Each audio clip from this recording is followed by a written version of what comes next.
Ayan, akala nyo ha, kayo lang yung may bulong. Ay nako, si Ed ay may bulong din po at nakakakilig at marami nga din po ang nadismaya at nanghinayang dito sa bulong ni Edo. Pero kita nyo naman po tila'y nagbabalik. Oh my God, kinikilig ako kasi ang lakas po ng chemistry po nila, di ba? So, by the way, marami pong salamat sa lahat ng Team EDSI na naka-tune in dito sa aking channel na may pagpalain po kayo ng Panginoon.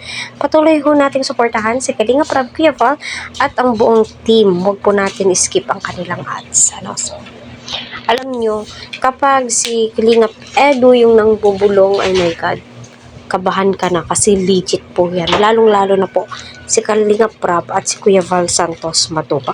Although lahat naman po talaga sila may bulong. Eksaktong bulong. Pero tayo'y naguguluhan kung saan po tayo hahagilap po talaga. Kasi mas masarap kayang pakinggan yung bulong po talaga na nanggaling sa Good Samaritan na ating sinusuportahan, which is Kalinga Edu. So grabe yung mga scouter ni Kalinga Prab ay napakasipag ho nila. Kita po natin na nagtulong-tulong ho sila para sa ganon ay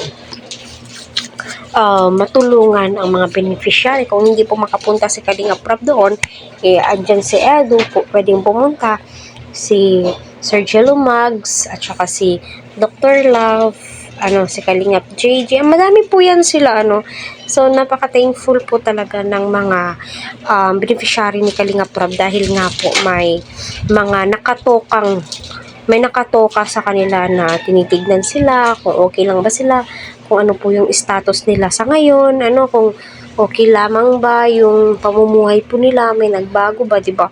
So, ayun, So, panoorin muna natin yung nakakakilig na bulong ni Kalingap Edu. Hello? Okay ka lang? Bigla kang natato, maybe pag sila pinag-uusapan.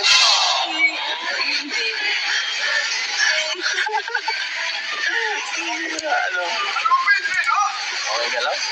Tara na. Tara na. Tara po mga kalingap. Samahan natin dito. Dito ka lang.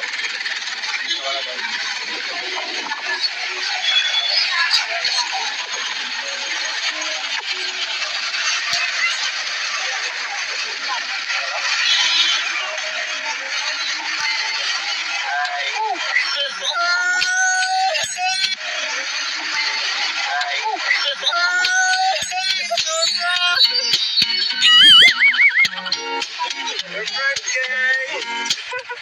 Andito guys, wala lang pumasok ka dyan, Frank.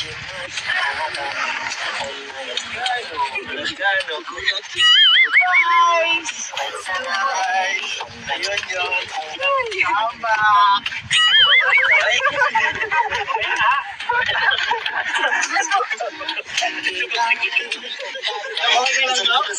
Yung may-ari ng sakyan, pinatalis na ito. Ayan guys.